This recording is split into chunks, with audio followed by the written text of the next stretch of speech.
Hello friends, hi, welcome to Meena sweet home. இன்னைக்கு அனைவருக்கும் இனிய மாட்டு பொங்கல் வாழ்த்துக்கள். அதனால இன்னைக்கு எல்லாரும் கறிக்கடையை தேடி குடுகுடுன்னு ஓடி போய் லைன்ல நின்றுப்பீங்க. நான் அந்த மாதிரி பண்ணல. இது கருவாடு, நெய்மீன் கருவாடு செய்ய போறேன் நான் இன்னைக்கு. அதாவது இன்னைக்கு தான் கறி சாப்பிட்டாதான் கறி நாள்னு இல்லை, எது வேணா செஞ்சு சாப்பிடலாம். ஆனா மொத்தத்துல நம்ம இன்னைக்கு நான்வெஜ் எதுனா செஞ்சு சாப்பிடணும். அதனால இது கருவாடு 100 ரூபாய். இது 1/4 கிலோ இருக்கும். தேனாம்பேட்டில் ஒரு பாட்டி நல்லா நிறைய தருவாங்க. இந்த கருவாடோட விசேஷம் என்னன்னு கேட்டா இன்னொரு விஷயம் இருக்கு. குழந்தை பெற்றவங்க சாப்பிட்டாங்கனாக்கா நல்லா குழந்தைக்கு பால் வரும். நெய்மீன் கருவாடு இந்த கருவாடு பேரு. இன்னைக்கு குழம்பு வைக்க போறோம். சின்ன வெங்காயம் நறுக்கி வச்சிருக்கேன், தோல் உரிச்சிட்டு. ஒரு 1/4 கிலோ அளவு இருக்கும். எவ்வளோ வெங்காயம் சேர்க்கிறோமோ அவ்வளோ டேஸ்டா இருக்கும். சரிங்களா? சின்ன வெங்காயம் உடம்புக்கு ரொம்ப நல்லது. தக்காளி நீட்ட வாக்கில் மூணு நறுக்கி வச்சிருக்கேன் பொடியா. 3 தக்காளி பெருசு பெருசா. இது 5 பச்சை மிளகாய் கீறி வச்சிருக்கேன். பூண்டு ஒரு முழு பூண்டு உரிச்சு வச்சிருக்கேன். 3 கொத்து கருவேப்பிலை. சரியா? நம்ம இப்போ ஃபர்ஸ்ட் சமைக்க ஆரம்பிச்சிடலாம். முதல்ல பாத்திரத்துல அப்படியே எண்ணெய் ஊத்திடுவோம். அடுப்பு ஆன் பண்ணியாச்சு. தேவையான அளவு ஊத்திக்கோங்க. அதாவது 1.5 கரண்டி நான் குண்டு கரண்டிக்கு ஊத்திருக்கேன். நிறைய சாப்பிட்றவங்க நிறைய ஊத்திக்கோங்க. கொஞ்சம் எக்ஸ்ட்ரா ஊத்துங்க. ரொம்ப அதிகம் எண்ணெய் சேர்க்காம இருந்தா நல்லதுதான் நம்ம உடம்புக்கு. சரிங்களா?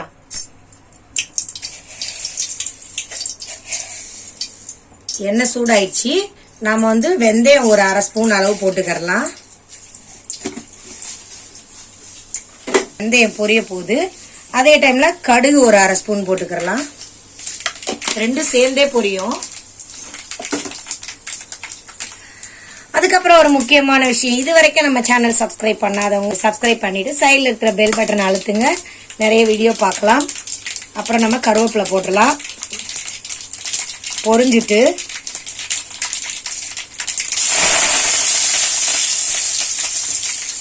பச்சை மிளகாய் கீரி போடுங்க, அப்பதான் வெடிக்காது.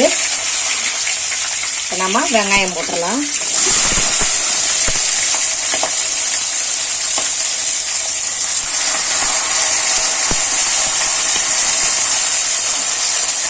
மீனா ரொம்ப சிக்கனமா குடும்பம் நடத்துறவ. அதனால 100 ரூபாய் கருவாடுல இன்னைக்கு வேலையை முடிச்சிட்டேன்னு எல்லாரும் மைண்ட் வாய்ஸ்ல சொல்றீங்க தானே? கேக்குது. வெங்காயம் வதக்கிக்கலாம். நல்லா ப்ரௌன் ஆகட்டும்.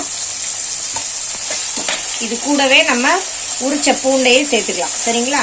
எண்ணெயில நல்லா வதக்கிக்கணும். அதையும் நல்லா வதங்கட்டும். 2 நிமிஷம் தான். நல்லா சின்ன வெங்காயத்தை பொறுத்த வரைக்கும் சீக்கிரமா வதங்கிடும். பெரிய வெங்காயம் தான் கொஞ்சம் லேட் ஆகும். இது அப்படியே கலந்து தனித்தனியா வருது பாருங்க, ரிங்கிங்கா. இது வெங்காயம் நல்லா வதங்கிருச்சு பாருங்க. இப்ப என்ன பண்ணலாம், 2 முருங்கைக்காய் போடலாம். இன்னைக்கு இந்த முருங்கைக்காவே 30 ரூபாய் ஃப்ரெண்ட்ஸ். அதாவது 100 கிராம் 20 ரூபாவாம். இது 150 கிராம் இருந்துச்சு, 30 ரூபாய். அப்பா, அப்படியே ஒரு முழம் கூட இல்ல ஃப்ரெண்ட்ஸ் இந்த முருங்கைக்காய். இப்பவே நாம உப்பு போட்டுடலாம். உப்பு பார்த்து போடுங்க. இந்த முருங்கைக்கால பிடிக்கணும். அதே சமயம் கருவாட்டுல உப்பு இருக்கும். அதனால நீங்க கம்மியா போட்டுட்டு அப்புறம் கருவாடு போட்டதுக்கு அப்புறமா நீங்க டேஸ்ட் பார்த்து கூட போட்டுக்கலாம். ஒன்றும் பிரச்சனை இல்லை. முதல்ல போட்டுட்டீங்கன்னா உப்பு கறிக்க ஆரம்பிச்சிடும். முருங்கைக்கால உப்பு பிடிக்கணும். அதுக்காக நம்ம காயோட போடுறோம். இப்போ மஞ்சத்தூள் கொஞ்சம் போட்டலாம்.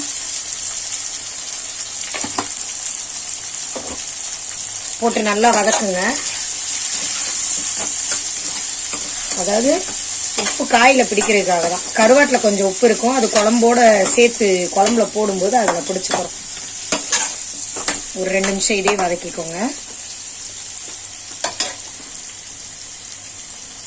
நம்ம முருங்காவும் போட்டு ஒரு 2 நிமிஷம் ஆயிடுச்சு. இப்ப நாம தக்காளி போட்டுடலாம். அதை நல்லா பரட்டிக்கோங்க.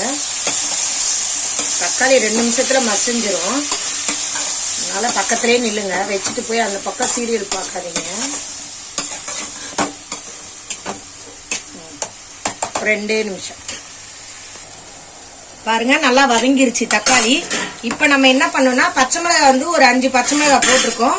அதனால பார்த்து போடுங்க அளவு. ஒரு 1/2 கரண்டி மிளகாத்தூள். சரிங்களா? ரொம்ப போட்டீங்கன்னா காட்டமாயிரும், அப்புறம் சாப்பிட முடியாது. வாயெல்லாம் எரிய ஆரம்பிச்சிடும். கருவாட்டு குழம்புன்னு ஆசை வச்சுட்டு அதுக்கடுத்து ஐயோ அம்மாலாம் உட்கார வேண்டாம். மிளகாத்தூளை போட்டு நல்லா கரைக்கி எடுத்துடலாம். எங்க வீட்டுக்கு நான்வெஜ் செஞ்சா நம்ம ஆபீஸ்ல அப்சரன் பெர்னாண்டோ வரேனாரு. நான் என்ன சொல்லிட்டேன்னா, ரோட்ல நிறைய டிராபிக் இருக்கும்ல, அதனால இங்க வந்தா சாப்பிட வரேன்னு எங்கன்னா ரோட்ல மாட்டிப்பார்ல, அதனால நான் அப்சரனை வந்து வர வேண்டாம் அப்சரன்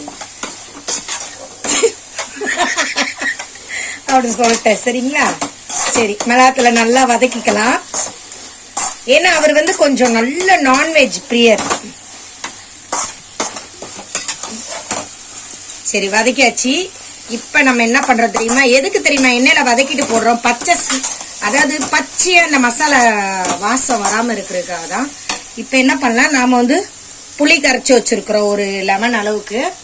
அதை இதுல ஊத்தி கொதிக்க வச்சிடலாம். இந்த பாருங்க, கொஞ்சம் குப்பையை வடிச்சுட்டேன், கையில அள்ளிட்டேன், அதனால வடிச்சு இப்படி ஊத்துங்க. குப்பை தனியா தங்கிட்டு இப்போ வந்து இது கூடவே நம்ம ஒரு 2 கிண்டிட்டு எவ்வளவு தேவை அந்த மாதிரி பார்த்துட்டு, உப்பு இருக்கா, உப்பு பத்தலையா, அதே மாதிரி தண்ணி பத்தல பாருங்க, தண்ணி கொஞ்சம் ஊத்திக்கலாம். இன்னும் நாம வந்து புளி கரைச்ச தண்ணி ஊற்றணும். இப்போ வந்து ஒரு 1/2 லிட்டர் போல ஊத்திக்கலாம். அந்த முருங்கைக்காய் வெந்து வத்தணும், இன்னொன்னு கருவாடும் வேகணும்ல, அதுக்காக. சரிங்களா? இப்பயே உப்பு பார்த்துக்கோங்க. இதுல உப்பு சுத்தமா இல்லைன்னா நீங்க லைட்டா போடணும். லைட்டா போட்டுக்கோங்க, ரொம்ப போடக்கூடாது, ஏன்னா நம்ம கருவாட்டுல உப்பு இருக்கு. சரிங்களா? ஓகே, கொதிக்கட்டும். நல்லா பாருங்க, நல்லா கொதிச்சிருச்சு. இப்ப இந்த மாதிரி கொதிக்கும் போது முருங்கைக்காய் வந்து 2 நிமிஷம் கொதிச்சிருச்சு. இப்ப நம்ம கருவாடு போட்டுடலாம். பாருங்க, போட்டுட்டு நல்லா கிண்டி விட்டுருங்க. ஒரு இது கருவாடை போட்டுட்டு நம்ம பாட்டுக்கு விட்டுறக்கூடாது, அப்புறம் இந்த கருவாடு வந்து கரைஞ்சு போயிடும் சுத்தமா. ஒரு 2 நிமிஷம் நல்லா தரன்னு கொதிச்சு வரும் பாருங்க, அப்ப நீங்க ஆஃப் பண்ணிடணும். சரிங்களா? நல்லா கொதிக்கட்டும், காட்டுறேன். இந்த இருக்கு பாருங்க கருவாடு, நெய் மீன் கருவாடு. அப்படி நீங்க செய்யும் போதே வாசமா இருக்கும். அப்புறம் எதுக்காக அந்த டிப்ஸ் தெரியுமா? நம்ம வந்து இன்னைக்கு நம்ம கறி எடுத்து தின்னுபிட்டோம்னு வச்சுக்கோங்க, ஆட்டுக்கறி எடுத்தோம்னா 1000 ரூபாய், கோழிக்கறி எடுத்தோம்னா 300 ரூபாய். இப்ப நம்ம சாப்பிட்டுட்டு ஒரு 2 நாள் கழிச்சு பொங்கல் முடிஞ்சோடனே கடன்காரனுக்கு பதில் சொல்லணும்ல, அதனால இது நம்ம காசுலயே 100 ரூபாய் தான், சிம்பிளா முடிச்சாச்சு. சரிங்களா? இப்ப கொதிக்கட்டும். பாருங்க, குழம்பு நல்லா கொதிக்குது. 1 நிமிஷம் ஆயிடுச்சு. கருவாடும் முழுசு முழுசா தான் இருக்கு பாருங்க, இன்னும் உடையல, எல்லாமே முழுசு முழுசா இருக்கு. இன்னும் ஒரு 1 நிமிஷம் கொதிச்சோடனே இறக்கிடலாம். முருங்கைக்காய் வந்து எப்படி தெரியுமா, இப்படி அமுக்கி பாத்தீங்கன்னா அமுங்கணும், அப்ப முருங்கைக்காய் வெந்துருச்சுன்னு அர்த்தம். சரிங்களா? பாருங்க, நல்லா கொதிச்சிருச்சு. இப்ப நம்ம ஸ்டவ் ஆஃப் பண்ணிடலாம். ஆஃப் பண்ணிட்டு சாப்பிட போறோம். ஆஃப் பண்ணியாச்சு. நம்ம கதிர் எப்படி தெரியுமா, சாப்பாடு கருவாட்டு குழம்புனா மட்டும் சோறு நிறைய போட்டா சாப்பிடுவோம். ஆனா நீங்க வேற குழம்பு கொடுத்தீங்கன்னு வச்சுக்கோங்க, அது கிட்டக்கே வரமாட்டான். சொல்லுவான், சாப்பாடு நிறைய வச்சிருக்கீங்கம்மா, ஏமா இப்படி இவ்வளோ சோறு போட்டிருக்கீங்க, அப்படி கத்துவான். இப்போ வந்து கதிருக்கு ரொம்ப ரொம்ப பிடிச்சிருக்கு இந்த குழம்பு, அதனாலதான் இப்பெல்லாம் அடிக்கடி செய்யறோம் எங்க வீட்டுல.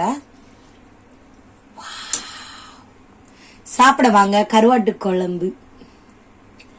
ஓகே ஃப்ரெண்ட்ஸ், நம்ம வீடியோ பிடிச்சிருந்தா லைக் பண்ணுங்க, ஷேர் பண்ணுங்க, சப்ஸ்கிரைப் பண்ணாதவங்க பண்ணிட்டு நம்ம சைட்ல இருக்க பெல் பட்டன் அழுத்துங்க. அடுத்த வீடியோல பார்க்கலாம். பாய்.